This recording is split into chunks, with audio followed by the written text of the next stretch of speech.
de la ley, que puede ser en el marco de un inmueble, una compraventa formalizada en una escritura pública, y la transmisión de la posesión, que es la tradición, a cada uno de los titulares, los condóminos, ¿sí? Ese es el aspecto, la utilización de la cosa vendría a ser como el aspecto material o la dimensión material, ¿sí? ¿Quién la va a utilizar? Si la cosa admite una división en especie para que esas dos o más personas puedan utilizarla, que por ahí en el marco de un inmueble no hay tanto inconveniente, porque por ahí es un inmueble muy grande y hasta se puede dividir por contrato convencionalmente y armar distintos lotes más allá de que jurídicamente estemos hablando de un condominio. Supongamos un terreno de 20 por 60, entonces dividimos ese terreno en 10 por 60 y cada uno tiene una especie de lote, ¿sí? En los papeles es un condominio, pero materialmente encontramos la manera de dividirlo. Si después, por las leyes de ordenamiento urbano, se puedan hacer lotes individuales, se extinguirá el condominio y se generan dominios individuales, ¿sí? Desde lo material, entonces, podemos tener una utilización en común, si la cosa lo permite, más allá de que jurídicamente, ¿sí?, estemos hablando de un condominio, ¿sí? Esto pasa mucho por ahí en las zonas rurales, en donde hasta tanto no se permita una modificación por una ordenanza municipal de lo que es una zona rural a una zona urbana. En las zonas rurales los lotes tienen que tener otras dimensiones. Entonces, en una zona rural, tal vez el mínimo del lote es de 20 por 60. Estoy tirando un ejemplo sin saber. En cambio, si lo tuviéramos razonificado como zona urbana, se admitirían lotes de 10 por 60. Bueno, hasta tanto el municipio adhiera a la idea de que es necesario incorporar más zonas urbanas al ejido urbano y eliminar zonas rurales o alejarlas de la ciudad, materialmente podemos tener dos lotes que hasta tanto el municipio no admita la división en estas medidas que estamos hablando, desde lo jurídico va a ser un condominio, ¿sí? Por eso la dimensión material es cómo utilizamos la cosa. ¿Y por qué les digo esto?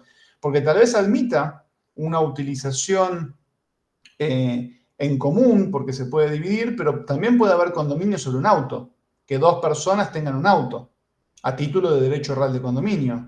Y ahí la división material no se va a poder hacer. Yo no me puedo partir la parte de adelante del auto y que la parte de adelante sea mía y que la parte de atrás sea del otro. Ahí necesariamente, desde la dimensión material o desde el aspecto material, va a haber o existir un convenio entre las partes en donde decidan de qué forma van a utilizar este auto que tienen a título de condominio, ¿sí?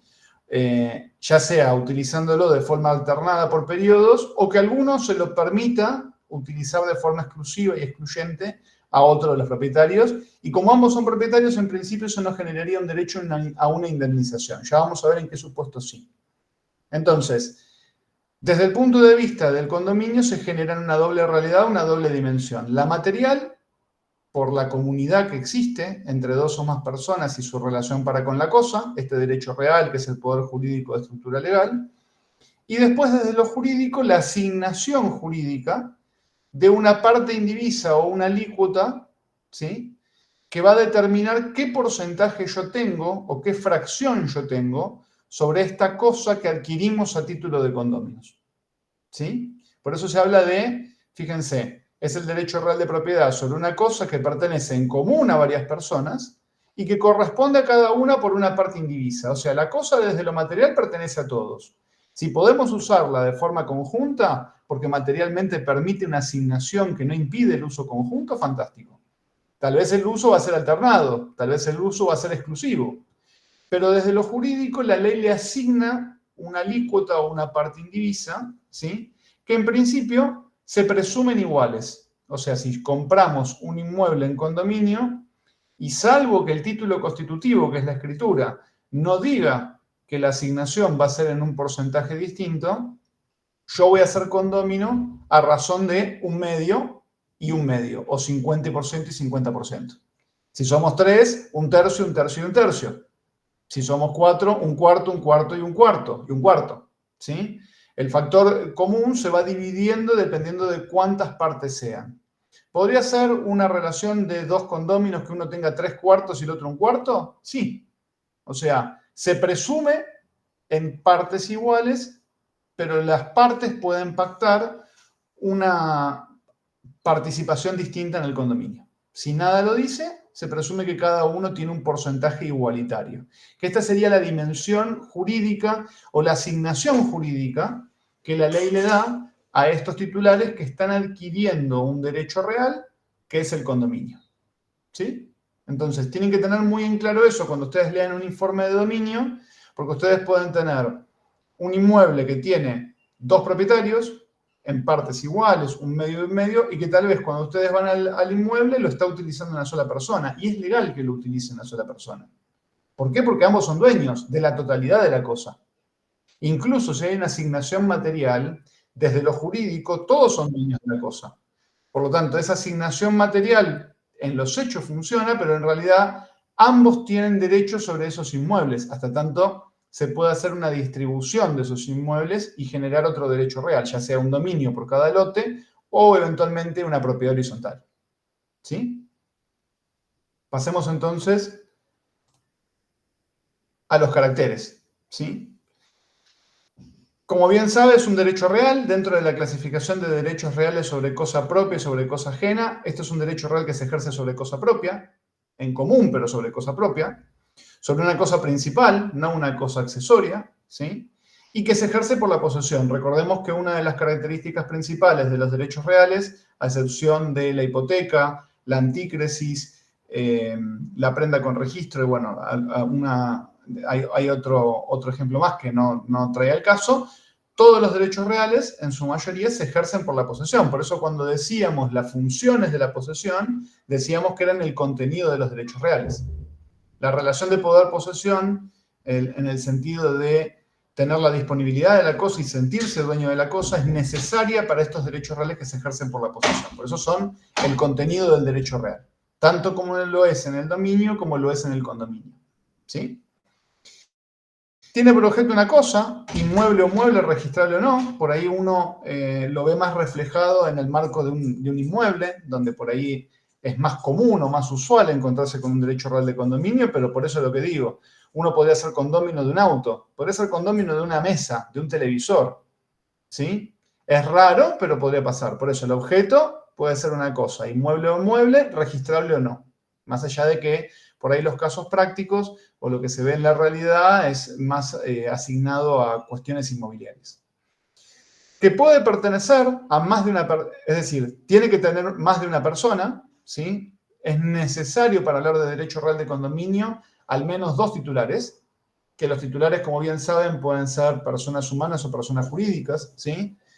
No es un requisito que sean personas humanas exclusivamente. Lógicamente, la persona humana tendrá que tener capacidad para el acto, para el efecto. Puede ser titular una persona incapaz, pero tiene que estar representada por su padre, si es un caso de responsabilidad parental, el tutor o el curador o la persona designada como apoyo, ¿sí? Y fíjense, el otro carácter es, cada titular tiene una cuota o parte indivisa cuya proporción puede ser igual o diferente. La proporción hacia el efecto jurídico, no a lo material que se ejerce por el todo, que es lo que veníamos charlando recién, ¿sí? Todos son dueños de esa cosa, independientemente de los convenios para la utilización en común que puedan llegar a tener, pero desde lo jurídico sí está bien definido qué porcentaje o qué alícuota yo tengo. Y esto va a ser importante cuando veamos qué puedo hacer yo con esa parte indivisa. Piensen que, por ejemplo, yo puedo ofrecer como garantía mi parte indivisa un derecho real, como es la hipoteca, pero si quiero afectar la totalidad necesito la conformidad de la otra parte. ¿Sí? Por lo tanto, sobre mi parte indivisa tengo muchas facultades similares a las de un derecho real de dominio, si quieren traerlo, desde el punto de vista jurídico, sobre mi parte indivisa. ¿Sí? La división es ideal o imaginaria desde el punto de vista jurídico y la presunción es la identidad de las cuotas partes, salvo lo establecido expresamente en el acto constitutivo. ¿Sí? Entonces, si nada se dice, hablamos de una presunción, ¿sí?, de identidad de las cuotas partes. Si queremos saber en particular si hay una diferencia, tendremos que ir al título constitutivo. Trinidad, ¿vos querés hacer una pregunta? Que recién vi. Sí, me varía un poquito. ¿Yo puedo disponer de la parte como yo quiera o tengo que tener el consentimiento de la otra parte? Por ejemplo, si lo quiero vender. Si, ahora vamos a ver las facultades que hay sobre cada cosa, pero en particular, sobre tu parte indivisa, vos disponés, la parte jurídica. La vendés, la ofreces en garantía, no hay ningún inconveniente en ese sentido, ¿sí? Ahora, sobre la totalidad, no, porque necesitas la conformidad de los demás propietarios. Por eso digo, desde la parte jurídica, ¿sí? Uno puede disponer sin inconveniente, ¿sí? Esto 1984 justamente es lo que yo les decía, ¿sí? La aplicación subsidiaria de las normas del derecho real de condominio, ¿sí? A todo supuesto de comunión de derechos reales o de otros bienes. Así dice el artículo 1984, ¿sí? ¿Cuál sería la comunión de otros derechos reales? Bueno, ustedes vieron, por ejemplo, cuando estudiaron usufructo, vieron que el usufructo es susceptible de ser compartido y que haya cousufructuarios. ¿Se acuerdan? Y que incluso ese cousufructuario, ante el fallecimiento, ¿sí? No es que el otro usufructuario adquiere todo, ¿sí? Mantiene su derecho real de usufructo en la extensión que era, y ese cousufructuario recuperaba del titular del derecho real de dominio las facultades delegadas, ¿sí? El artículo, por ejemplo, 209 de la ley 19.550, que es otro ejemplo de otros regímenes dentro del ordenamiento jurídico donde puede haber, por ejemplo, copropiedad de acciones, donde las acciones tengan más de un titular. Y después los más comunes, que es lo que yo les decía, el estado de indivisión hereditaria y el estado de indivisión poscomunitaria, que es la muerte de la persona y el divorcio, cuando hay sociedad conyugal, que generan comunidades de bienes, por eso hablamos del género comunidad, en donde en materia de comunidad de bienes se va a aplicar las normas del condominio como forma justamente de resolver eventuales conflictos, ¿sí? Esto no es condominio. Por eso fíjense que dice, las normas de este título se aplican en subsidio de disposición legal o convencional a todo supuesto de comunión de derechos reales o de otros bienes. Cuando hablamos de cousufructo no estamos en condominio, es un usufructo que tiene otro usufructuario, es un cousufructo.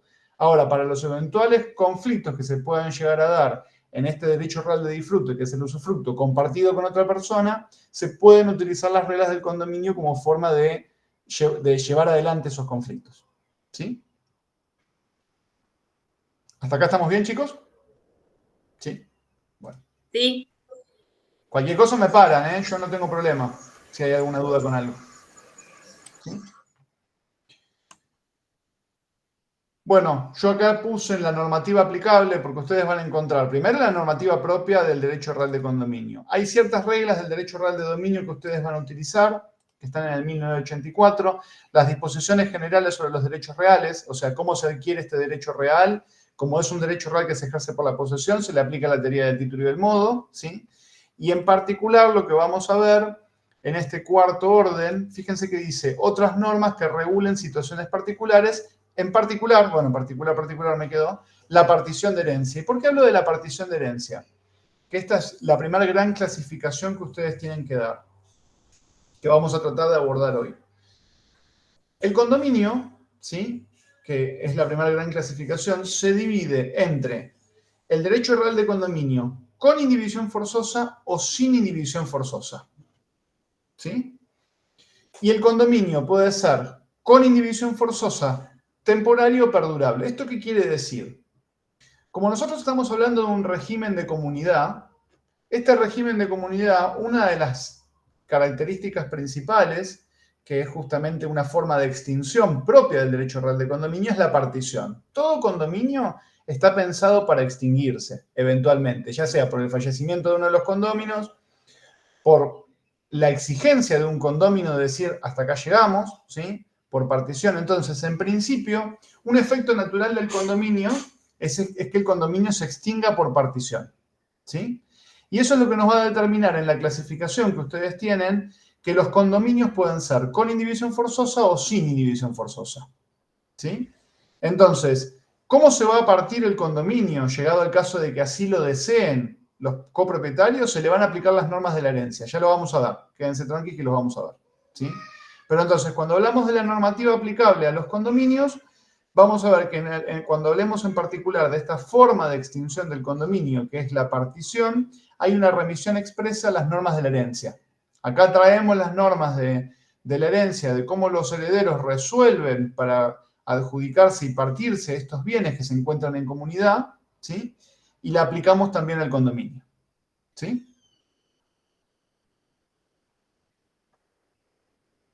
Vamos a pasar entonces. ¿Cómo se constituye el condominio? Esperen un segundito que voy a cerrar la puerta.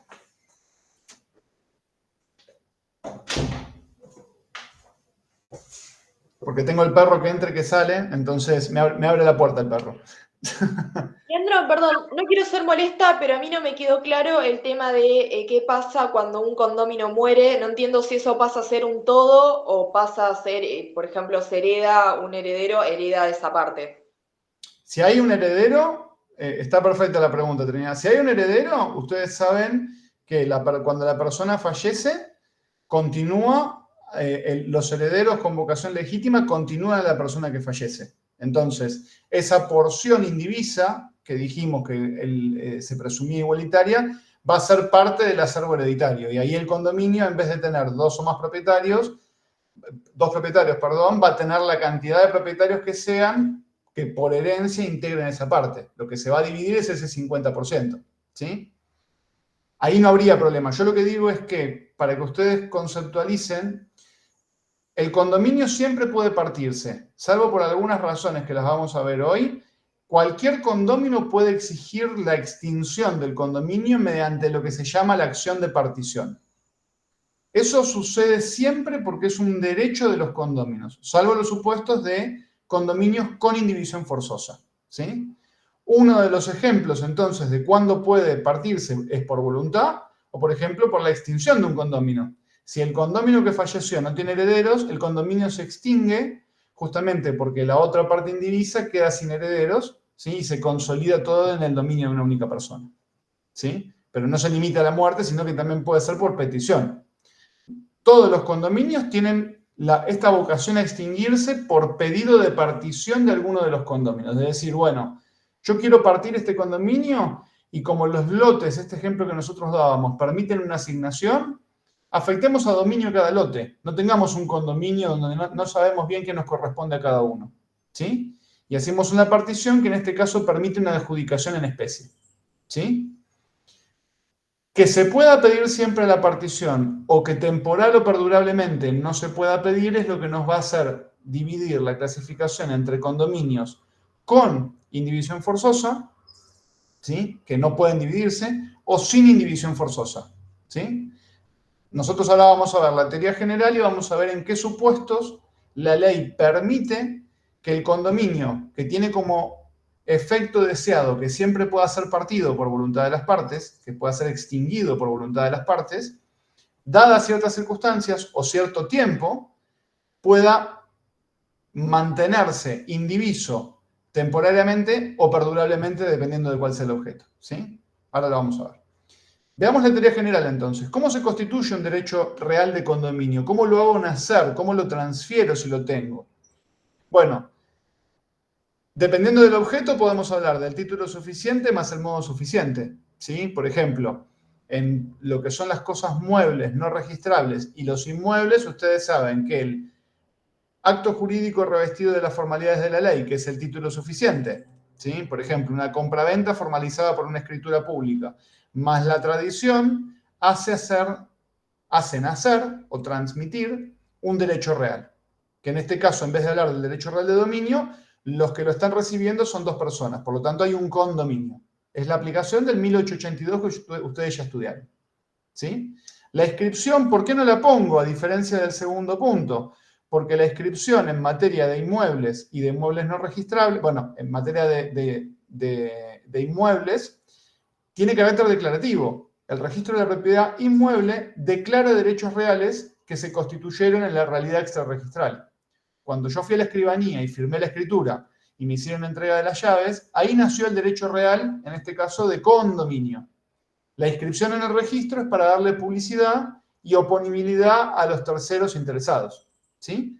Por eso, el condominio puede constituirse con el título y el modo, con el título y el modo y la inscripción constitutiva, por ejemplo, cuando decimos que el objeto es un auto, la inscripción es un tercer requisito porque necesito de la inscripción en el registro de la propiedad automotor para que el derecho real de condominio sobre el auto nazca, ¿sí? Que esto es lo que ustedes vieron en la teoría general. Por un acto de última voluntad puede surgir el derecho real de condominio, ¿sí? A través de un testamento se puede dejar una cosa a dos personas. Por disposición legal, nosotros vamos a ver que estos son los supuestos de condominios con indivisión forzosa e inclusive perdurables. ¿Por qué? Porque la pared medianera es un supuesto. Yo sobre el muro medianero que divide a dos heredades en el marco de la ciudad, del ejido urbano, esa pared le pertenece a los dos vecinos linderos y sobre esa pared hay un condominio que no se puede partir porque la pared va a existir siempre. Por eso que el muro medianero es un supuesto legal, nace con la ley y es perdurable porque la ley lo dice, ¿sí?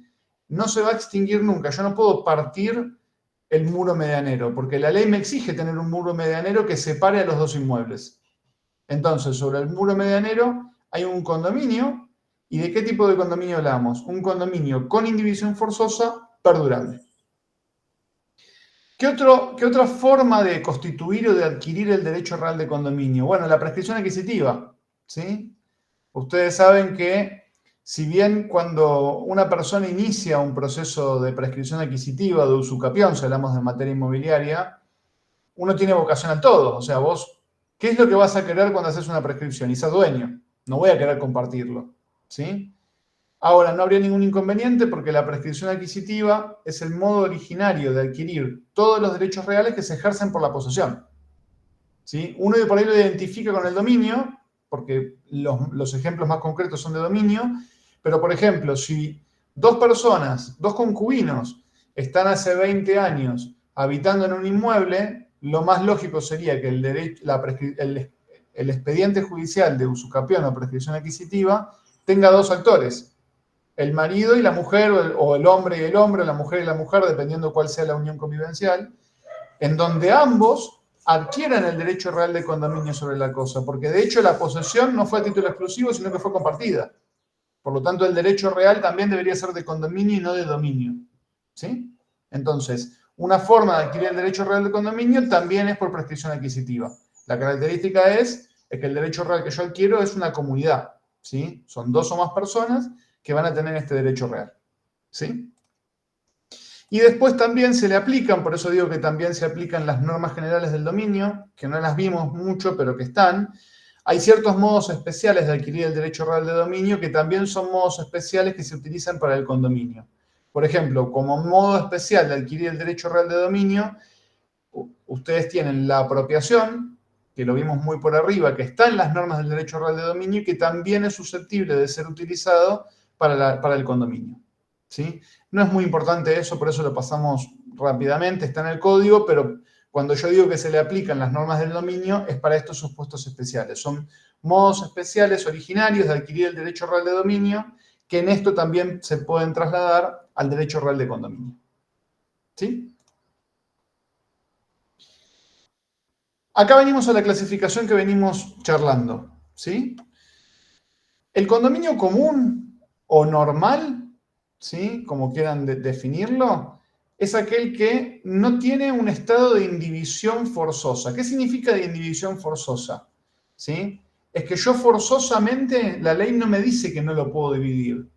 Por eso es, fíjense, artículos 1996 a 1998 específicamente, los condóminos pueden pedir su división desde el mismo momento de su constitución, si así lo desean, o en cualquier otro momento posterior. Porque el condominio clásico, si ustedes quieren llamarlo, es aquel condominio que se puede dividir en cualquier momento. Y esa división se efectiviza mediante lo que se conoce como partición. Por eso cuando hablamos de los modos especiales de extinguir el derecho real de condominio, el principal es la partición. Ustedes ya conocen modos de extinguir los derechos reales. Por ejemplo, la destrucción de la cosa, a diferencia del derecho real de superficie, que tiene una clasificación distinta, cuando una cosa se destruye, también se elimina el derecho real sobre la cosa, porque se produjo la destrucción de la cosa, ¿sí? Bueno, en este caso en particular, además de los modos normales de extinguir el derecho real, los derechos reales, como por ejemplo puede ser la destrucción de la cosa, la partición La naturaleza jurídica de la partición es un modo especial de extinguir el derecho real de condominio. ¿Sí? Y es el modo previsto para el condominio común, por eso yo le pongo normal o como lo clasifica la ley, sin indivisión forzosa. Ahora hay otros condóminos que son los anormales, los que específicamente tiene que estar establecido que se constituyen de esta manera, ¿sí? Que son los que pautan un estado de indivisión forzosa.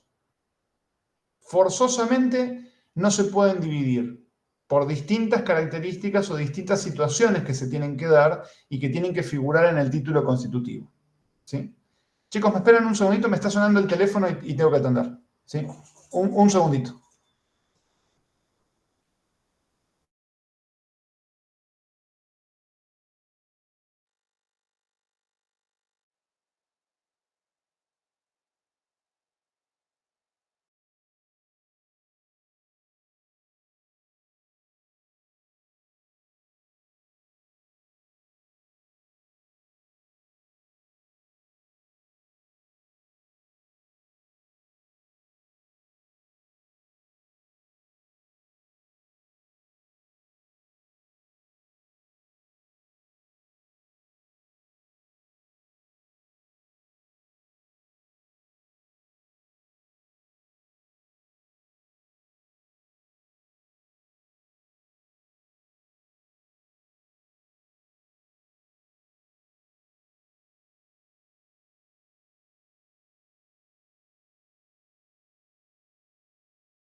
Perdón, chicos.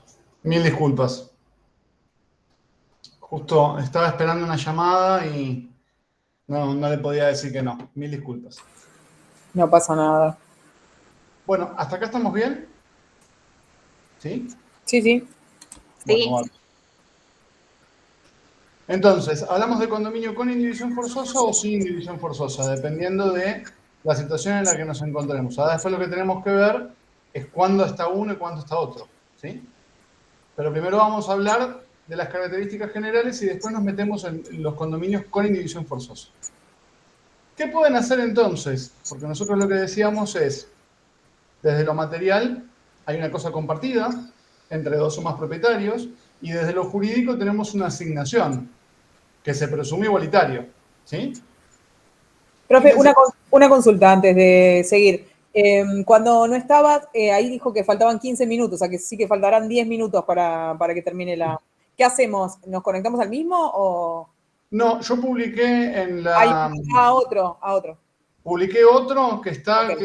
para seguir, porque no te permite usar más de una hora, así que Ok. ya dejé publicada la siguiente sesión. Listo, ¿Sí? perdón, listo. No hay problema. Bueno, entonces, ¿qué pueden hacer los condóminos con la cosa? Entonces, primero tenemos que definir de qué estamos hablando. Si hablamos sobre la cosa desde esta dimensión material o si hablamos desde la cosa desde el punto de vista jurídico, que es lo que habíamos conversado. ¿Sí? Fíjense que acá dice, en 1986, ¿sí? Que yo los transcribo, me parece que está piola como para que después uno no lea el artículo pelado. Fíjense, cada condomino, conjunta o individualmente, puede usar y gozar de la cosa común sin alterar su destino. Fíjense cómo en esto se parece el usufructo, ¿sí? Sin alterar su sustancia, ¿sí? Que habíamos dicho, alterar la sustancia era modificar el destino de la cosa. Bueno, acá es parecido porque estamos compartiendo algo.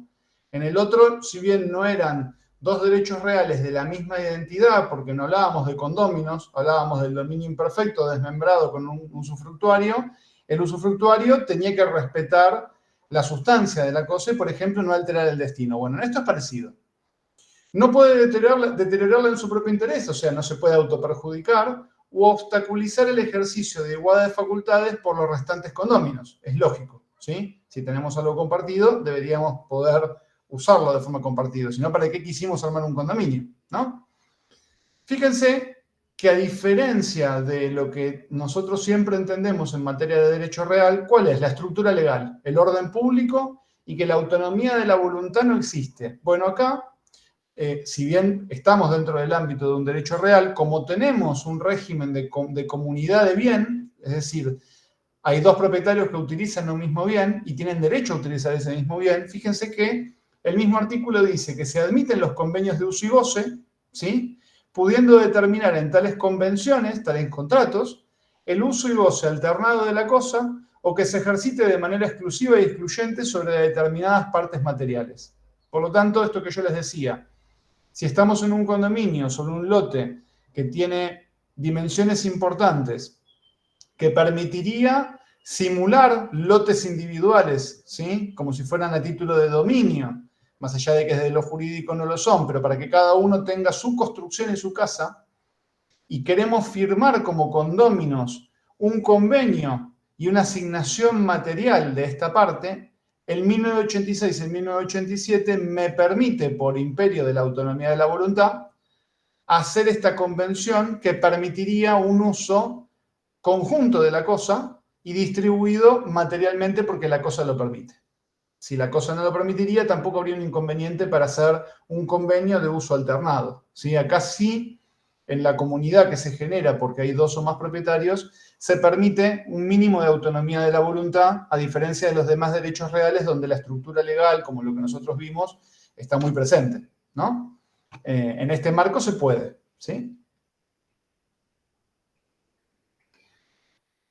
¿Qué es el uso y el gozo excluyente? Y si está permitido. El uso y gozo excluyente sobre toda la cosa, en medida mayor o calidad distinta, no da derecho a indemnización a los restantes condóminos, sino a partir de la oposición fehaciente y solo en beneficio del oponente. Esto se da mucho, esta norma en particular se usa mucho en materia sucesoria, más allá de que yo lo que les dije, que la comunidad de bienes en materia sucesoria, ¿sí? No es un derecho real de condominio, pero se le aplica esta norma. Así que ahora vamos a dar esta explicación que sirve para los condominios y para la materia sucesoria. Supónganse que ustedes tienen una cosa, ¿sí?, que recibieron, por ejemplo, de una herencia, en donde hay 2 o más propietarios. O estamos hablando del fallecimiento de una persona al cual se le aplica esto. Y de repente esta persona empezó a utilizar la cosa y no me dijo nada y empezó a usar la casa y empezó a construir sobre la casa y lo hizo su centro de vida y lo utilizó años. Y de repente a los 5 años, yo que soy condómino, ¿sí?, o en este caso también heredero podría ser, pero pensémoslo para el condominio, digo, che, yo le quiero reclamar los 5 años porque veníamos hablándonos más bien y ahora de repente él no me habla y yo hace 5 años que le estoy dejando utilizar esta cosa que tenemos en condominio, que me perjudica y encima ahora de repente me trata mal, me corta el rostro, no me quiere hablar. Y le digo, lo voy a reclamar los 5 años y que me pague la mitad de un alquiler, porque en realidad está usando una casa que es de los 2. Y si él tiene el 50%, el otro 50% es mío, y por lo tanto, por su parte, debería pagarme un alquiler. Bueno, eso se puede hacer, pero fíjense qué es lo que dice el artículo. El uso y el gozo excluyente, es decir, uno de los condóminos utiliza y excluye el otro, en medida mayor o calidad distinta, es decir, teníamos un convenio y no respetaste el convenio, o lo estás utilizando excluyéndome, no da derecho a indemnización a los restantes condóminos. Por lo tanto, el condómino que durante 5 años permitió el uso y gozo excluyente no tiene derecho a indemnización, salvo que demuestre la oposición fehaciente y solo lo va a beneficiar a él. Es decir, supongamos un condominio que somos 3, un tercio, un tercio y un tercio, sobre una cosa inmueble. Uno solo de los condóminos lo utiliza durante 5 años a título exclusivo y estableció ahí su centro de vida. Y los otros 2 lo permitieron. Un día uno se cansa y manda una carta de documento diciendo, a partir del día de hoy manifiesto mi oposición al uso exclusivo y excluyente. Solamente tiene derecho a indemnización, léase un canon locativo, el que intimó, no el otro condómino que como no intima, continúa permitiendo el uso de la cosa a título exclusivo o excluyente. ¿Y cuál es el fundamento de esto? Todos somos dueños de todo, chicos. Él tiene derecho a utilizarlo de forma exclusiva y excluyente, salvo oposición. Si no hay oposición, se presume que lo podemos utilizar. Te hago una pregunta. ¿Esa indemnización empieza a correr desde que se hace la oposición o Sí. corre desde los 5 años anteriores? No, justamente, por eso el artículo te dice, no da derecho, sino a partir de la oposición fehaciente. Para atrás no es retroactivo, por lo tanto, vos tenés que oponerte fehacientemente a ese uso exclusivo mediante algún medio que te dé fecha cierta. Por eso hablamos siempre de la carta documento, pero podría ser hecho un acta de notificación por escribano. Va y le toca timbre al escribano y le dice, a partir del día de hoy usted está notificado de que no está habilitado a hacer un uso exclusivo de la cosa. ¿Sí? Puede ser por carta certificada, o sea, podría probarlo de otra manera, sí, pero ya tendrías un inconveniente de que no tiene fecha cierta y tendrías que demostrar en juicio de que esa intimación, por ejemplo, por un correo electrónico, tiene fecha cierta. Por eso siempre hablamos que la oposición tiene que ser hecho por medio fehaciente, y el medio fehaciente es el que toca fecha cierta.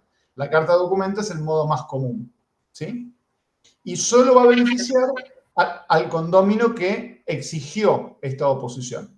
Si hay más condóminos y no lo plantearon, no tienen derecho a utilizar esta oposición. Y todo quedará supeditado que eventualmente lo hagan a futuro. ¿Sí? Yo sigo hablando hasta que se corte, chicos. Cuando se corte, ingresamos en el otro Meet. ¿Sí?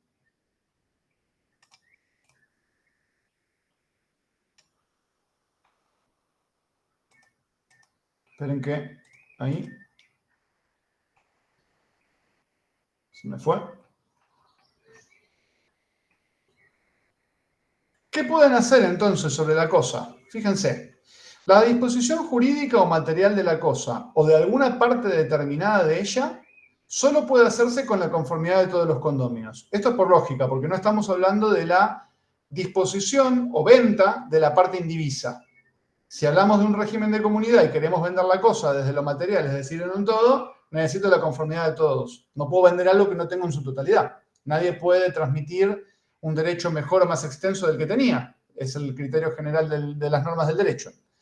No se requiere acuerdo para realizar mejoras necesarias. Las mejoras necesarias, que son siempre las de mantenimiento, no requieren acuerdo porque son mejoras que deben hacerse de una manera u otra sobre la cosa.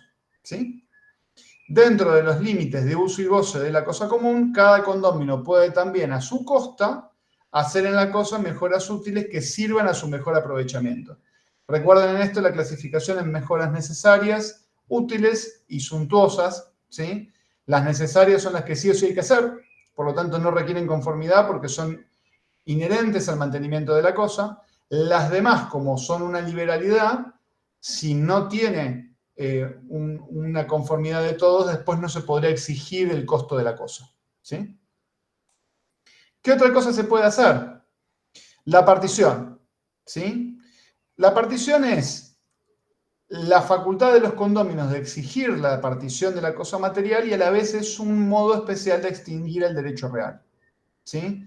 Fíjense cómo, excepto que se haya convenido la indivisión, que vamos a hablar de los supuestos de condominio con indivisión forzosa, todo condomino puede en cualquier tiempo pedir la partición de la cosa y esta acción es imprescriptible. ¿Por qué es imprescriptible? Porque el derecho real de condominio, al igual que el dominio, es perpetuo. ¿Sí? Hasta tanto alguien pida la partición. Por lo tanto, la partición no puede tener un plazo. La partición se puede solicitar en cualquier momento y es propio del derecho real de condominio dar esa facultad a los condóminos. Y en ese sentido, la partición también se configura en una facultad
estamos.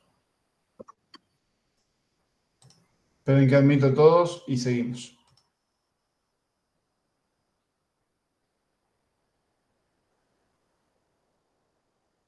¿Venimos bien hasta acá, chicos? ¿Sí? No sé si es el tema más Yo me interesante. perdí con la última parte, como que no lo pude seguir. Lo de la partición, ahora lo vemos. Porque estábamos hablando... Como que todavía no termino de entender bien a qué te referís con como que tu parte indivisa la podés partir en varias más. No, partición en... Yo tengo un condominio. Supongamos que todos nosotros acá, los 25 que estamos, una cosa. Ese derecho real de condominio nos permite a nosotros utilizar la cosa, nos dividimos el año, somos 26, nos dividimos en las semanas para que los 26 tengamos un momento del año para utilizar la cosa, uso alternado, ¿sí? De la cosa, o vamos todos juntos y aprovechamos la pileta, supongamos. Y desde el punto de vista jurídico, cada uno tiene una 26ª parte de la cosa. La partición es decir, chicos, yo hasta acá llegué, me quiero ir del condominio. O sea, esto que es en común, yo lo quiero partir. Partir en el sentido de extinguir, Trinidad. ¿Sí? ¿Cómo lo partimos? Bueno, nos ponemos todos de acuerdo y los 26, en este supuesto en particular, dividimos en especie. Supongamos que es un gran campo y cada uno se queda con una partecita y cada uno tiene un lote de terreno.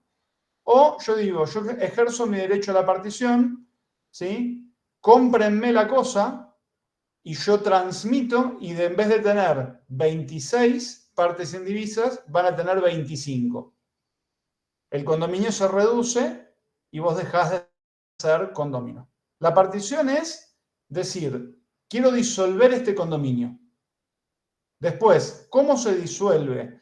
Si como no hay acuerdo se tiene que vender, si como hay posibilidades de dividirlo en especie, porque vamos a ver que la partición, la ley, ¿qué es lo que trata de privilegiar?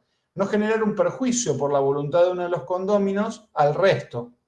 Entonces, si hay un condominio que quiere vender, pero desde lo material se puede partir en especie y hacer 2 lotes de terreno, por ejemplo, la ley siempre va a privilegiar no generar un perjuicio y asignar en especie lo que antes era un condominio. Eso lo vamos a ver, ¿sí? Cómo se hace la partición lo vamos a ver. Pero hasta ahora, nosotros, ¿qué fue lo que vimos? Vimos cuáles son los derechos. ¿Qué pasa si yo quiero extinguir el condominio porque no quiero ser más condómina y del otro lado no me pueden comprar la otra parte porque no está en las condiciones materiales de comprar la otra parte? Bien, o te la compran, o vos lo pones a la venta, o lo sometés a consideración judicial y va a una subasta. Nadie te puede detener, por eso que lo que decimos, la partición es inherente al condominio, salvo los supuestos de condominio con indivisión forzosa, cualquiera en cualquier momento puede exigir una partición y obligar al resto a las consecuencias de esa partición. ¿Sí? Ya sea de decir, bueno, ¿qué hacemos con mi parte indivisa? O este condominio es susceptible de hacer una asignación en especie de la cosa que tenemos en conjunto, hagámoslo y disolvámoslo, ¿sí? O decirle al otro condomino, supongamos que somos 2, comprame la parte y el condominio se va a extinguir por partición y consolidación. Porque si me compra la otra parte, él adquiere el 100% de la cosa y pasa a ser un titular de un derecho real de dominio, por ejemplo. Entonces, la partición es, por un lado, un derecho del condominio, por eso que ahí yo puse que es la doble faceta, tiene como una doble faz. Es un derecho de todo condomino exigirla en cualquier momento y al mismo tiempo la naturaleza jurídica es un modo especial de extinción propia del derecho real de condominio. ¿Sí? Porque produce la extinción del derecho real de condominio. ¿Sí?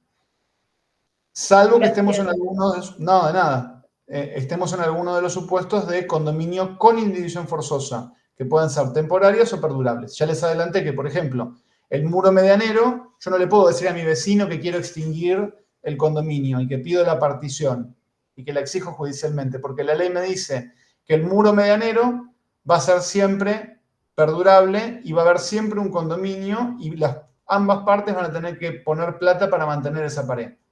¿Por qué? Porque la ley exige que exista un muro medianero que divida y encierre las propiedades. ¿Sí? Ya lo vamos a ver también, quédense tranquilos. ¿Sí? Volvamos entonces al PowerPoint que estábamos hablando.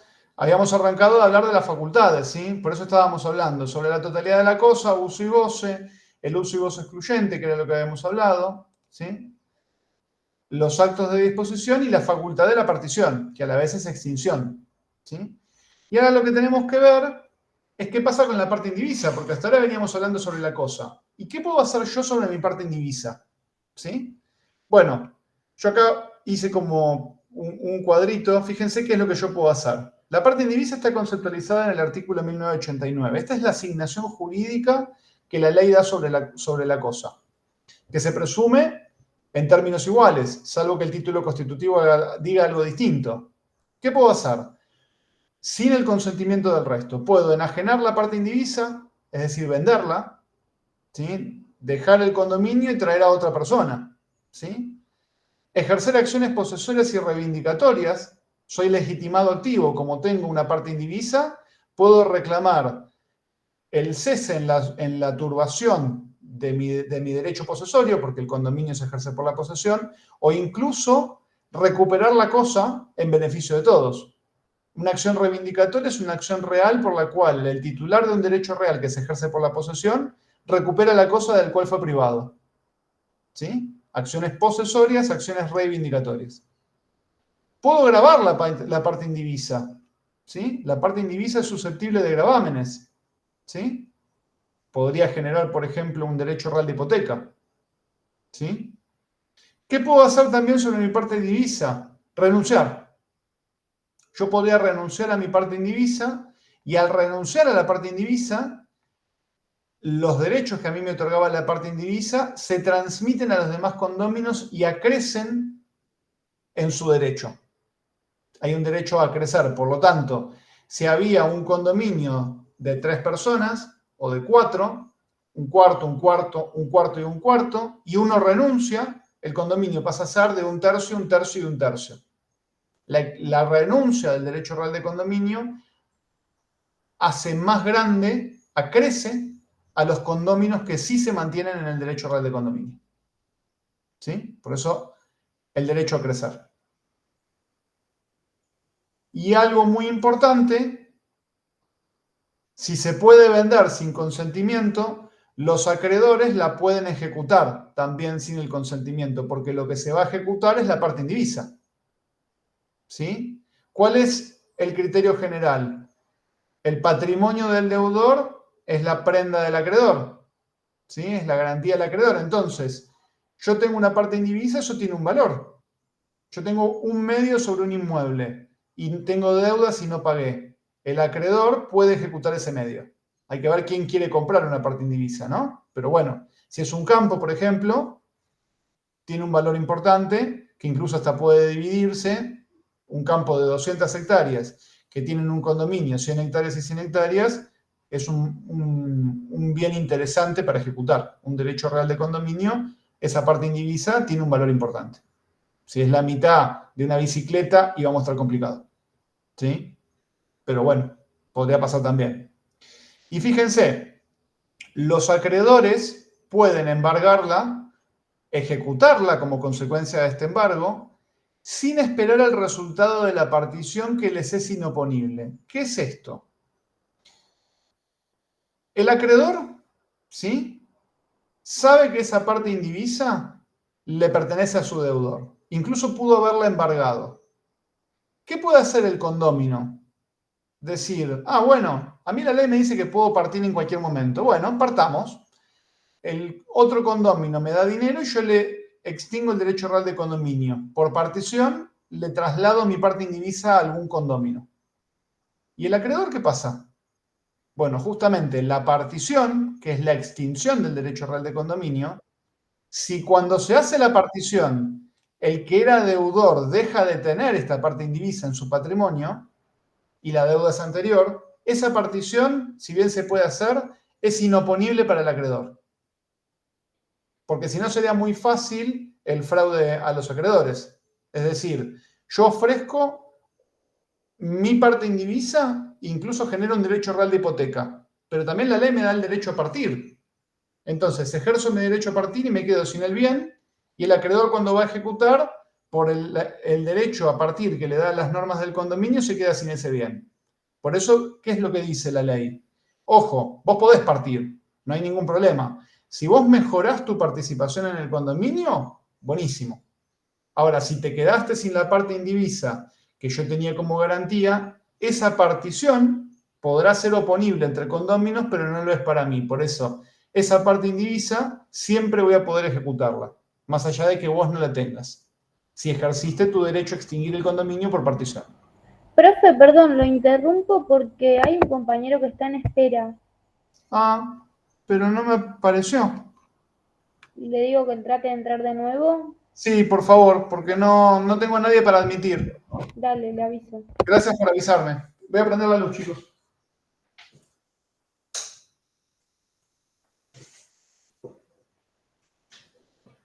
¿Se entendió esto, chicos? Del acreedor y la partición. ¿Sí? Sí. Bien.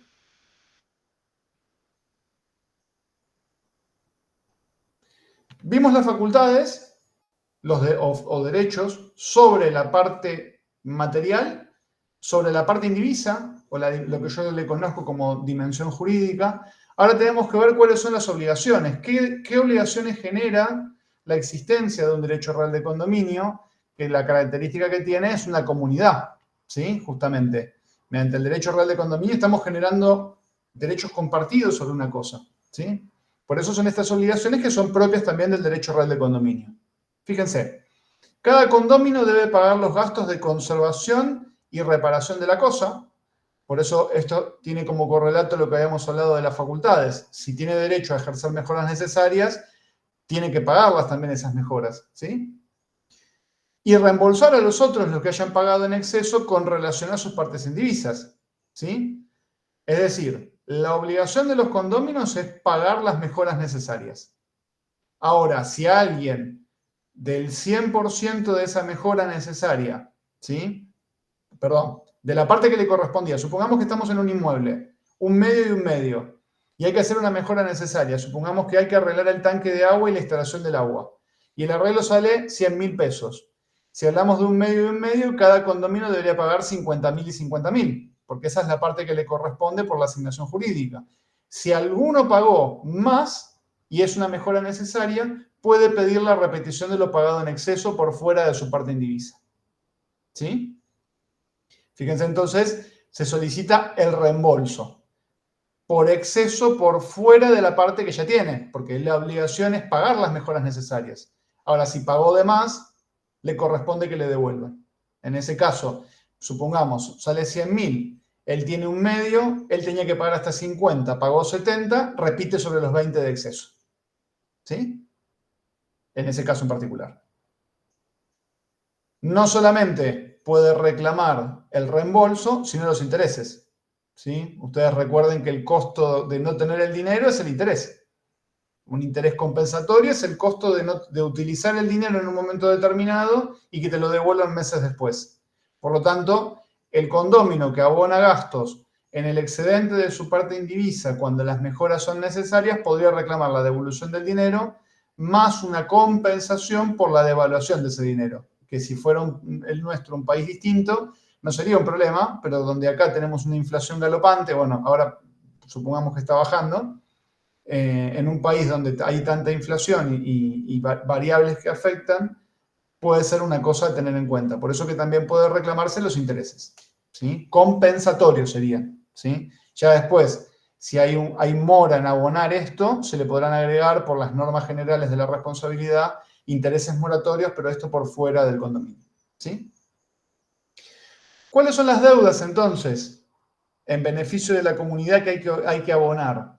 Si un condominio contrae deudas en beneficio de la comunidad, es el único obligado frente al tercero acreedor, pero tiene acción contra los otros para el reembolso de lo pagado. ¿Qué significa esto? Como una persona que actúa sin poder, chicos. Si yo contraigo una deuda con un tercero, al tercero no le importa que vos tengas un régimen de comunidad, salvo que vos vengas con un poder y lo exhibas.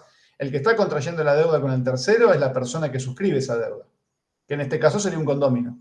Ahora, si la deuda es en beneficio de la comunidad y beneficia a la cosa que se tiene a título de condominio, como todo tercero, se puede subrogar en los derechos y repetir el reembolso de lo pagado, ¿sí?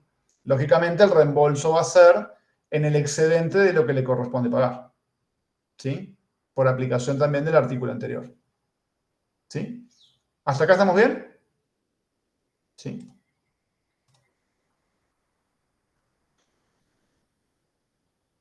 Estos artículos, bueno, este artículo fue muy cuestionado. Fíjense, esto es parecido a la propiedad horizontal.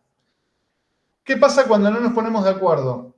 ¿Sí? Supongamos que somos los 26 que decía yo hace un rato, ahora somos 32. Supongamos que somos 32, que tenemos una cosa en común, ¿sí? Que esto se da mucho, estas asambleas se ven mucho en las organizaciones que están realizadas en una zona rural y que hay que tomar decisiones, ¿sí? Sobre el mantenimiento de ciertas cosas. ¿Cómo se resuelven entonces los problemas? Por asamblea. Similar vendría a ser a una asamblea de propietarios de PH. No es derecho real de propiedad horizontal esto, pero desde este punto de vista, como hay una comunidad, todos los condóminos pueden ser informados de un orden del día, de una asamblea a convocarse en un lugar determinado, por eso habla de ser citados en forma fehaciente y con anticipación razonable. Fíjense cómo esto es muy similar a lo que es la propiedad horizontal, ¿sí? Deberían estar identificados no solamente el lugar y el horario, sino lo que se va a tratar para que eso tenga algún sentido, ¿sí? Y fíjense cómo se toman decisiones. la resolución de la mayoría absoluta de los condóminos, computada según el valor de las partes indivisas, aunque corresponda a uno solo, obliga a todos. En caso de empate debe decidir la suerte. Bueno, la primera parte es sencilla. ¿Qué te determina la mayoría? Y la mayoría te lo determina la parte que vos tenés. La ley establece la mayoría absoluta, por lo tanto hablamos de la mitad más uno. ¿Sí? Si somos 2 condóminos, estamos complicados porque nadie tiene mayoría. Si somos 3, con 2 tercios, con 2 de los 3 votos, estamos bárbaros. ¿Sí? Perdón, equivocación mía. Si somos 2, estamos complicados siempre y cuando la parte indivisa sea igualitaria, porque si en el título constitutivo decía que uno tenía el 70 y otro el 30, ahí, aunque sean 2, hay mayoría. ¿Sí? Y fíjense lo absurdo de este artículo, que en caso de empate debe decidir la suerte. Esa parte, esto es completamente... Tuvimos una reforma de un código, podríamos haber hecho cualquier otra cosa, qué sé yo, que resuelva un juez. No, lo dejamos tiramos una moneda al aire, cara o seca, y lo decide la suerte. Es una locura. No, realmente el que escribió este artículo, yo no sé en qué estaba pensando. Porque hasta la parte de asamblea mayoría absoluta está muy bien. Pero en caso de empate debe decidir la suerte, es muy fuerte.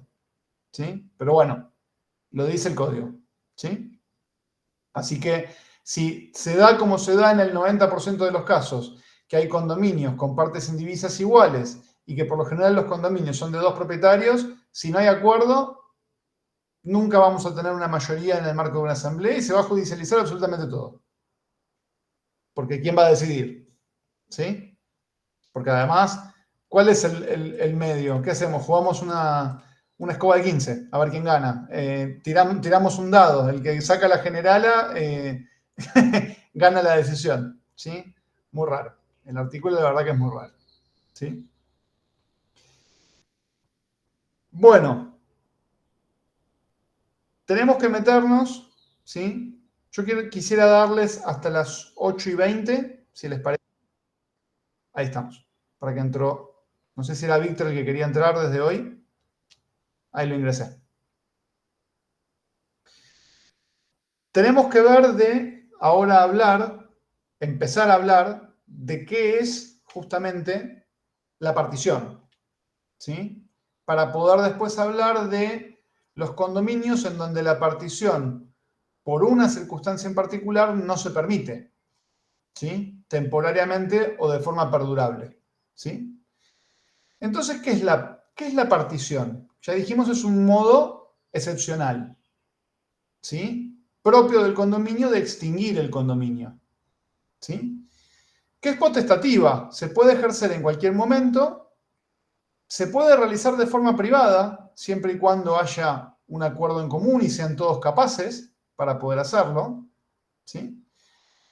O, lamentablemente, ante el supuesto de controversia o de que alguno de los condóminos no sea capaz y no pueda emitir su voluntad, lamentablemente vamos a tener que ir a una acción judicial de división de condominio, donde lo que se va a hacer es partir el condominio en el marco de un expediente judicial. Acá hay una remisión al artículo 2363/2369, que son propios de las reglas de las herencias, ¿sí? De cómo se dividen y se parten las herencias, ¿sí? Como norma general, cuando los herederos reciben en el marco de una sucesión un bien determinado, tienen 2 opciones. O mantienen el estado de indivisión y por lo tanto no hay partición, y reciben los bienes en la forma que la ley se los otorga. Supongamos que hay 2 hijos y una mujer, y es un bien propio. Ese bien que están recibiendo lo reciben en 1/3, 1/3 y 1/3.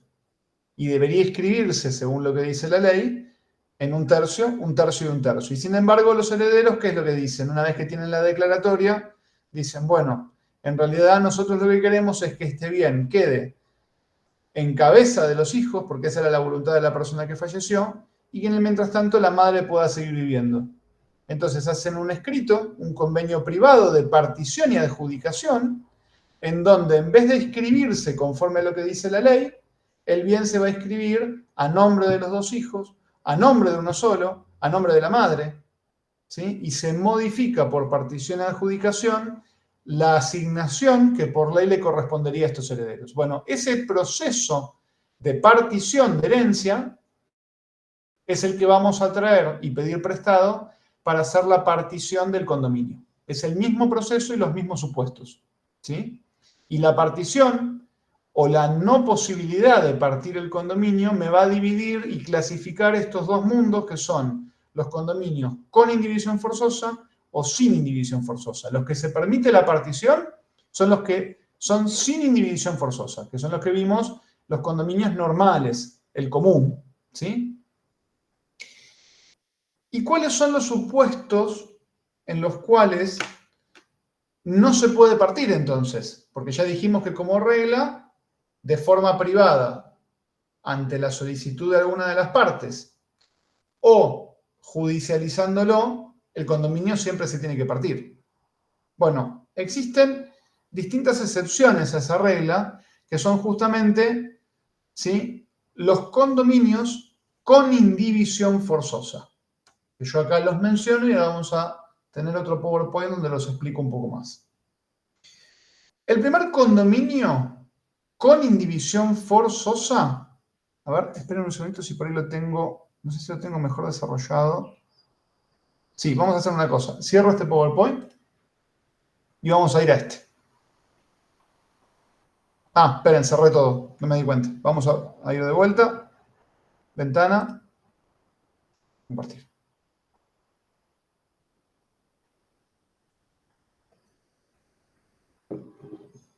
Ahora vamos a ingresar a los condominios en donde por alguna situación convencional o legal la partición está prohibida por un periodo de tiempo o por siempre. ¿Sí? Que es lo que yo les decía, la facultad de extinguir el condominio mediante esta forma especial de destruirlo o de extinguirlo, que es la partición, en estos supuestos en particular, está detenida por un periodo de tiempo. ¿Sí? ¿Cuáles serían esos supuestos entonces? Fíjense, el condominio con indivisión forzosa es aquel en el que la facultad de pedir la partición en cualquier momento se encuentra coartada, ya sea porque la ley así lo establece, por la convención o una disposición testamentaria.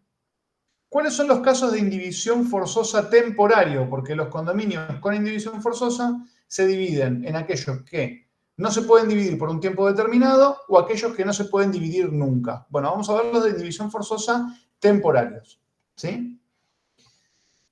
Un primer supuesto de condominios por indivisión forzosa por tiempo determinado, ¿sí?, es cuando yo digo, ¿sí?, que no se puede vender este condominio a nadie, cláusula de inenajenabilidad absoluta, ¿sí? Prohibición de renunciar a la acción de partición por tiempo indeterminado, ¿sí? Es la cláusula de inenajenabilidad absoluta. Ahora bien, los condóminos por acuerdo entre partes pueden suspender la partición por un plazo de 10 años, ¿sí?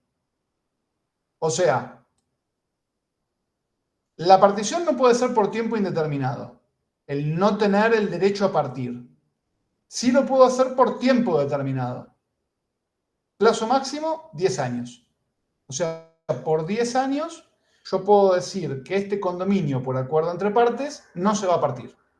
Y nadie puede exigir la partición. ¿Sí?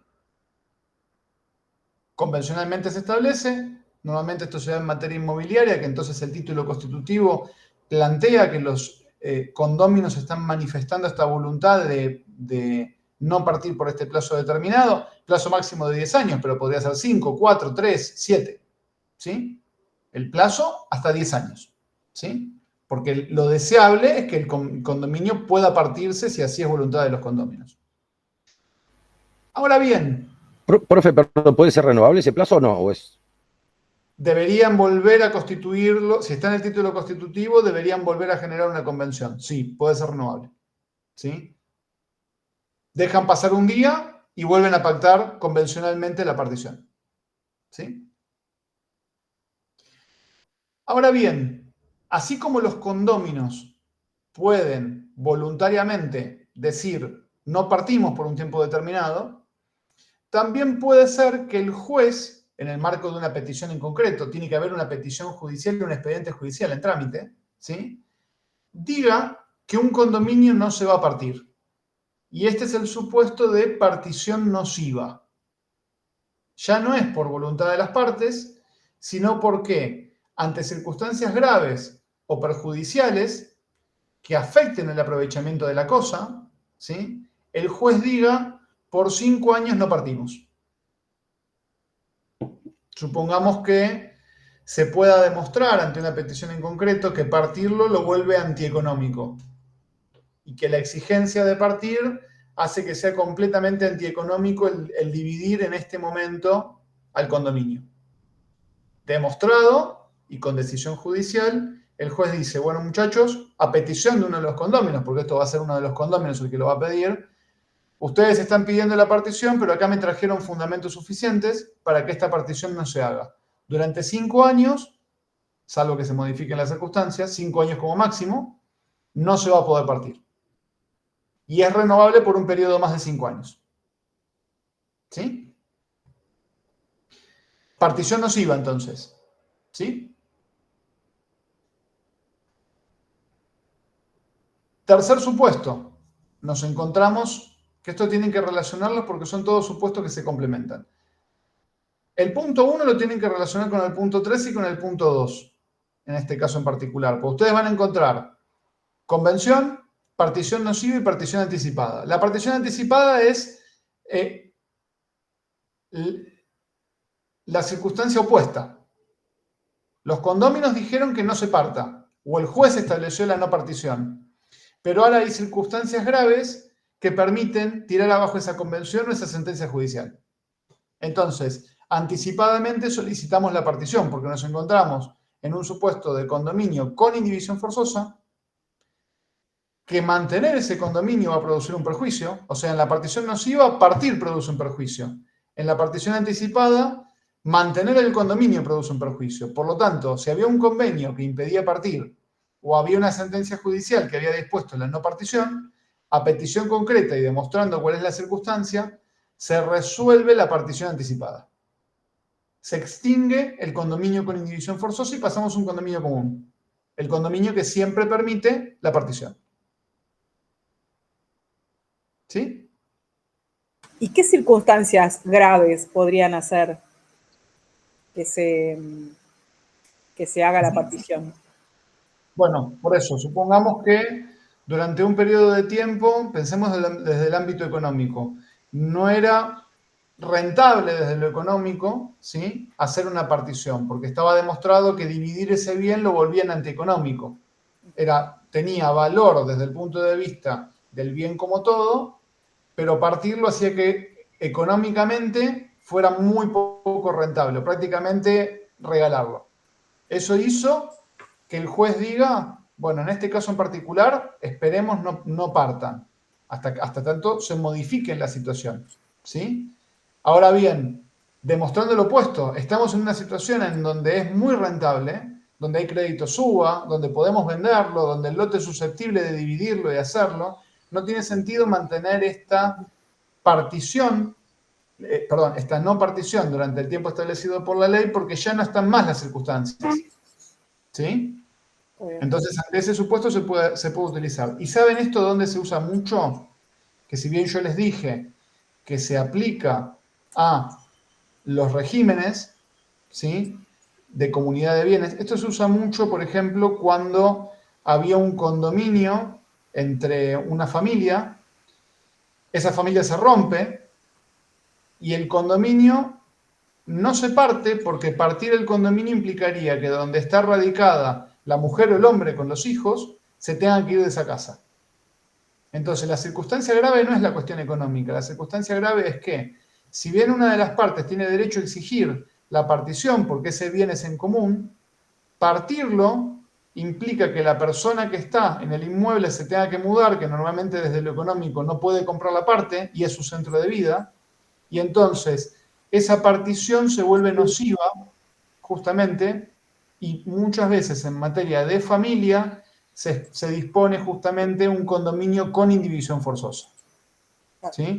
Siempre y cuando estemos hablando de una familia, no hablando de comunidad de gananciales. Acá había un verdadero derecho real de condominio, ambos eran titulares, y alguno de los dos puede demostrar que se queda sin casa y no tiene posibilidades de irse a alquilar a otro lado, y ahí viven menores de edad. Entonces el juez, a petición fundada, privilegia las cuestiones familiares y de personas vulnerables, como pueden ser los niños, más allá de que el otro condominio tiene derecho a pedir la partición porque desde lo económico le corresponde. Él tiene un derecho de propiedad sobre ese derecho real de condominio. ¿Sí? Eso se da mucho en la práctica. ¿Sí? En materia de familia. Gracias. No, nada. Bueno, ahora tenemos que empezar a hablar, ¿sí?, de aquellos condominios con indivisión forzosa perdurable, ¿sí? Para después entrar en el hermoso mundo de los muros medianeros, que es tan divertido que yo sé que en este momento la clase llega al clímax final, en donde están todos esperando este momento de la clase de que yo hable de los muros medianeros. Yo lo sé, no me lo digan, ¿sí? Pero bueno, primero hablamos de ciertos supuestos legales en donde hay un condominio con indivisión forzosa perdurable, que no es el muro medianero, que es el ejemplo por ahí más palpable, porque el artículo 2004 también habla, ¿sí?, de estos casos que se dan en el 2004, que son ciertos accesorios indispensables sobre cosas afectadas al uso común de dos o más heredades, que no es el muro medianero, son otros ejemplos. ¿Sí?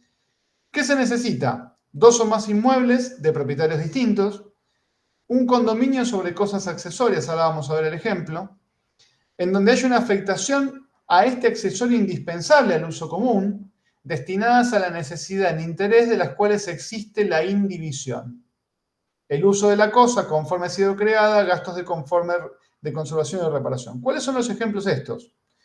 Supongamos que tenemos los viejos, estos eran los viejos por ahí, los conventillos, en donde se entraba por un pasillo común, era necesario transitar por un pasillo común, un accesorio necesario para poder dividir después a cada uno de los inmuebles, o por ejemplo, se daba muchas veces el accesorio común en el aljibe, en donde era el único lugar donde se sacaba agua potable. Había un condominio con indivisión forzosa perdurable, porque si uno de todos los propietarios de los inmuebles se hacía cargo y se ocupaba de ese aljibe, se quedaba sin agua el resto de la gente. Entonces, había sobre este accesorio indispensable para el uso común de dos o más heredades un condominio con indivisión forzosa perdurable que no permitiría la partición. ¿Sí? Son casos muy en concreto, es difícil que se encuentren, por eso cuando hablamos de condominio con indivisión forzosa perdurable establecido por la ley, lo primero que vamos a hablar es del régimen de medianería, que es lo que tenemos a continuación. Te hago una consulta, porque Sí. recuerdo, tengo un compañero de trabajo que tiene con el hermano un terreno y construyeron, había una pileta en el medio y construyeron la medianera en la mitad de la pileta, o sea, por abajo de la pileta podés ingresar al otro, pero claro, comparten la pileta, la mitad de la pileta cada uno. ¿Eso también sería un condominio con cosas, sería una cosa accesoria eso? Y es muy raro, por eso es que es muy gracioso. Porque es raro. Habría que ver si la pileta, depende qué tan fanáticos son de la pileta, si la pileta es un accesorio indispensable al uso común, qué sé yo. Parece que sí, porque por eso la dejaron en el medio como la medianera, ¿no? ¿Y qué pasan por abajo? Nada. Sí.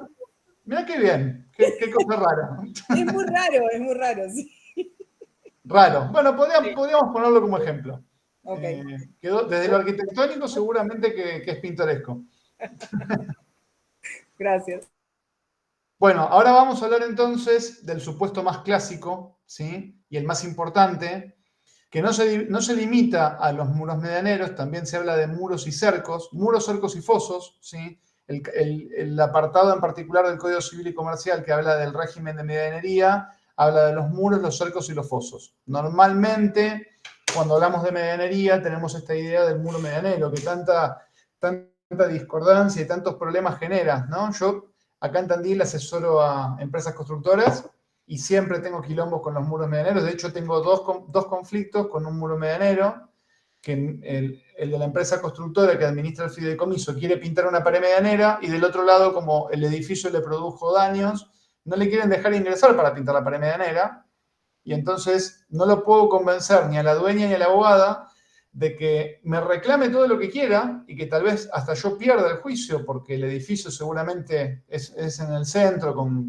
muros de arcilla, seguramente que el edificio le produjo los daños que ella dice que produjo, pero una cosa es el daño y la eventual responsabilidad por ese daño al mantenimiento de una cosa en común que encima no le estoy pidiendo porque le podría pedir la mitad, la quiero pagar en su totalidad yo, necesito ingresar porque, ahora vamos a ver, el muro en elevación por encima de 3 metros ya no es medianero, es mío, y ni siquiera puedo ingresar a impermeabilizar la pared medianera y terminar de pintarlo porque no me deja entrar. Entonces, si estuviera escuchando esta clase de la abogada, tal vez me serviría, pero bueno, no estamos en un momento donde la pueda invitar a una clase de derechos reales. Pero bueno, vamos a ver esto. Vamos a ver el supuesto más típico de condominio con indivisión forzosa, perdurable establecido por la ley, en donde la partición no se puede pedir nunca, por la característica del objeto que se tiene en comunidad. ¿Sí? Entonces, cuando ustedes ven el régimen de medianería, van a ver todas estas clasificaciones: muro lindero, separativo divisorio, encaballado, contiguo, medianero, privativo y de cerramiento. ¿Sí? Para no volverse locos, ustedes tienen que tener una idea. A ver, los muros desde un punto de vista físico, el que es muro medianero, puede estar ubicado de forma encaballada, es decir, desde un punto de vista físico-material, estar ubicado en el vértice que divide a los dos inmuebles. Esto es lo que siempre decimos, que en realidad está mal decirlo porque el espesor del muro puede cambiar. La pared de 30, 15 y 15, bueno, el muro encaballado es aquel en el cual la pared está justo en el vértice mínimo. Entonces, las normas de ordenamiento dicen que los muros divisorios tienen que tener 30, 60, 100, no importa el espesor, y de esta manera tenemos el muro en la mitad. Por lo tanto, de la pared que tiene que tener un espesor legal, una mitad está en un terreno y la otra mitad está en el otro terreno. No hay conflicto en principio porque nadie estaría quedándose con un pedazo del terreno. Porque, ¿qué pasa? El Código Civil me obliga a mí, ¿sí?, a encerrarme, me obliga a construir un muro medianero. Por lo tanto, me obliga a perder un pedazo del terreno. Por lo tanto, ambos deberíamos soportar la construcción de ese muro. ¿Sí? Ese es el encaballado. El muro contiguo es el que, si bien encierra a un inmueble y cumple las funciones porque desde el punto de vista jurídico es medianero, este muro está totalmente construido en un inmueble. Entonces, si hablamos de la pared de 30, tenemos el muro divisorio, ahora lo vamos a ver con un dibujito. El contiguo está en el límite divisorio, pero construido en su totalidad en uno de los dos inmuebles. ¿Es medianero? Sí, pero es contiguo. Eso va a generar un mayor resarcimiento, porque como el muro medianero tiene que pagarse de forma compartida, si yo lo estoy construyendo todo de mi lado, me deberían pagar la parte del terreno que el otro no tuvo y que está aprovechando. Ahora lo vamos a ver. ¿Sí? Y después está el muro privativo exclusivo, que nunca va a ser medianero. ¿Por qué? Porque no está en la pared divisoria. Supongamos que tenemos la división del inmueble y el privativo está acá, separado del vértice que divide un inmueble con el otro. No es contiguo porque no está totalmente construido, está separado. Es activo. Ese nunca va a ser medianero. Desde lo jurídico, los muros que físicamente se definen como encaballados y contiguos son medianeros.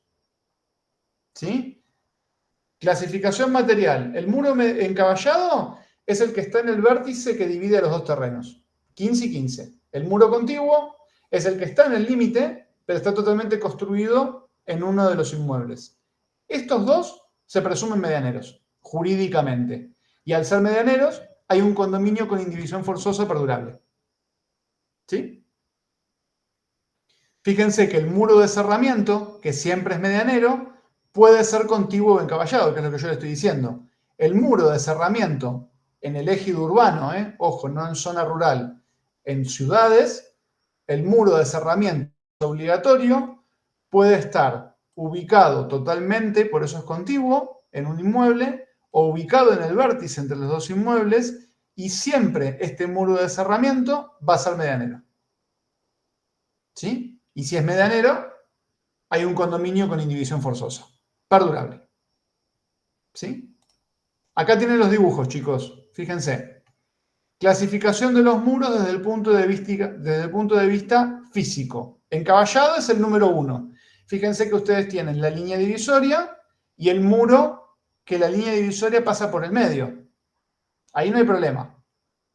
El muro contiguo está totalmente construido en uno de los dos inmuebles. La línea divisoria pasa por acá, la toca, pero está totalmente construido en uno de los dos inmuebles.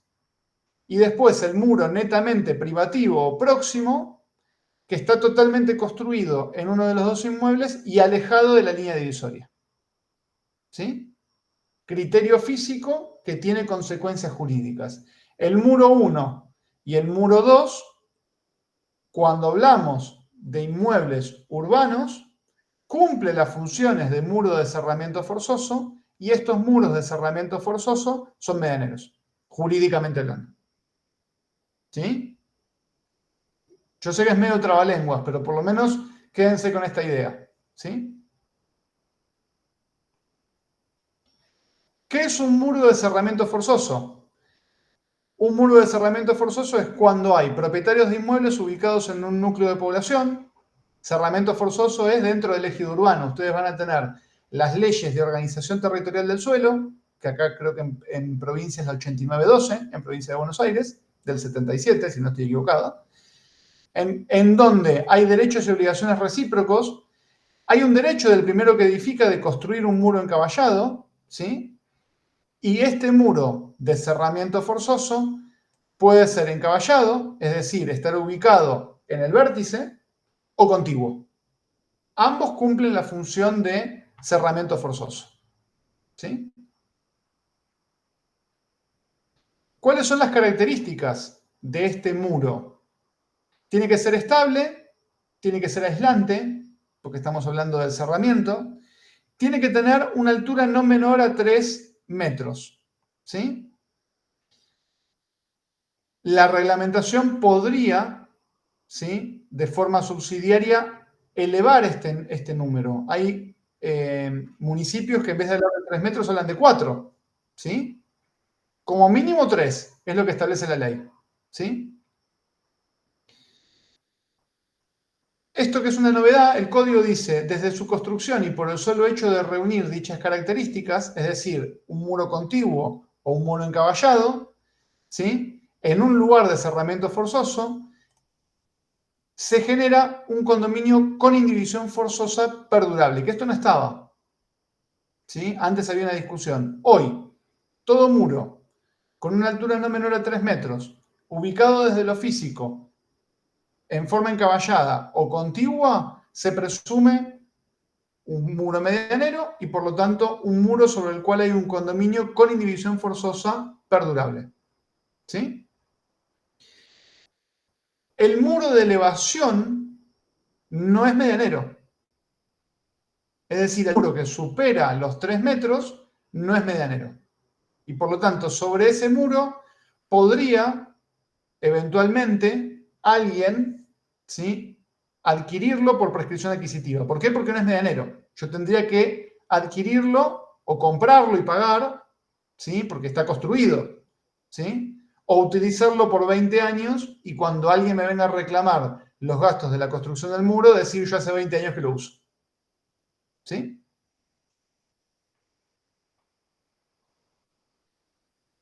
Algunas presunciones que da la ley. ¿Sí? Hasta 3 metros por disposición legal ya es medianero. El muro encaballado contiguo. Ahí no tenemos problema. ¿Sí? Entre los 3 metros y la línea común de elevación se presume medianero. ¿Sí? A partir de esa línea, o sea, de la línea de elevación, se presume privativo del dueño del edificio más alto. ¿Sí? Si supera los 3 metros, como la ley, salvo que la norma municipal me diga que el muro medianero tiene más altura, por Código Civil y Comercial, los muros medianeros los muros que dividen dos heredades que superan los 3 metros, ya no van a ser medianeros, porque son muros de elevación. ¿Sí?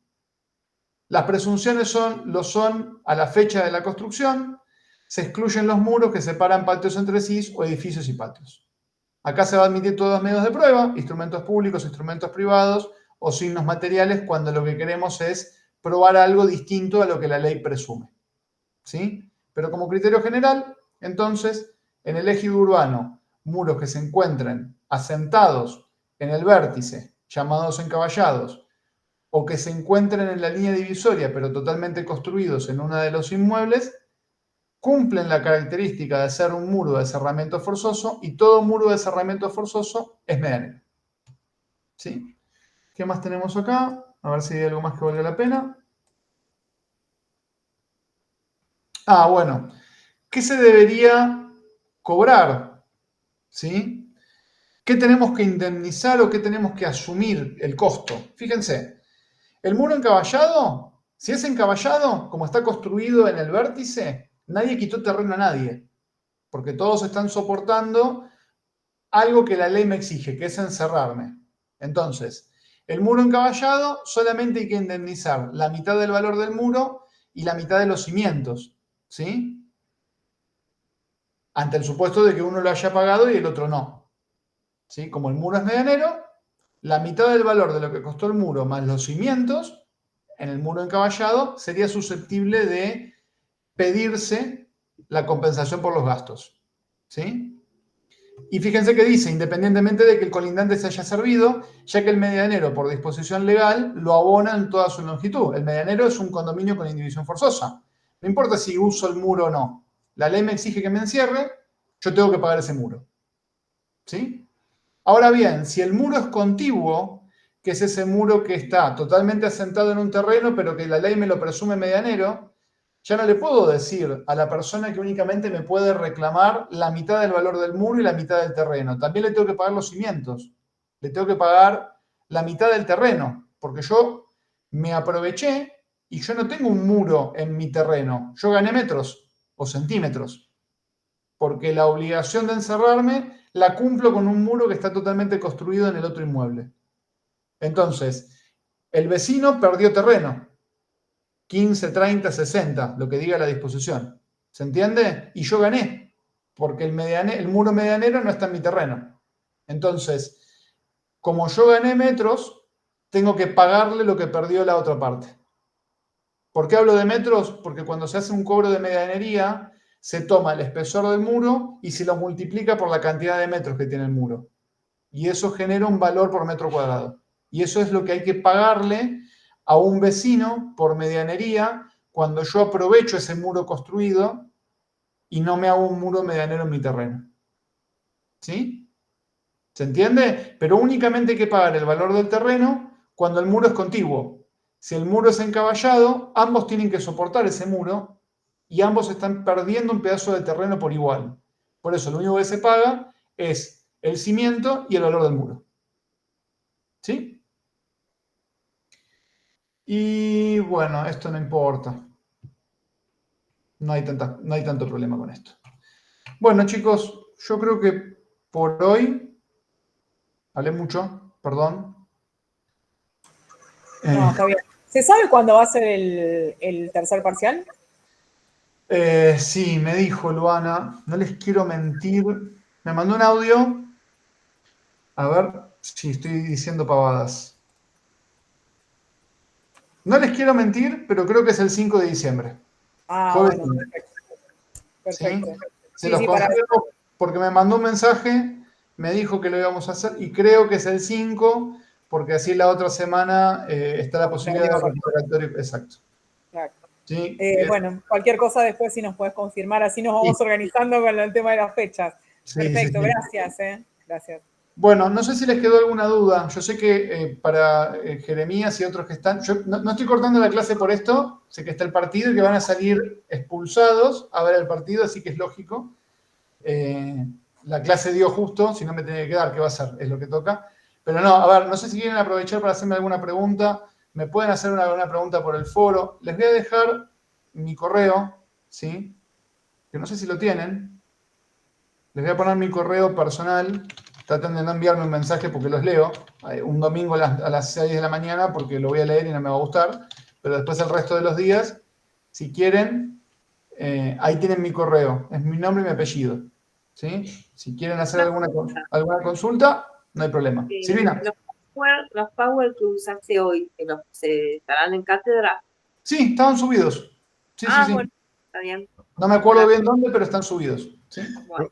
Profe, no lo quiero estirar, pero me quedó dando vuelta un tema en la cabeza. Para el caso de un muro contiguo, sí, donde yo lo realizo dentro de mi propiedad y el vecino aprovecha, sí, ¿debería indemnizarme si le da o no le da uso?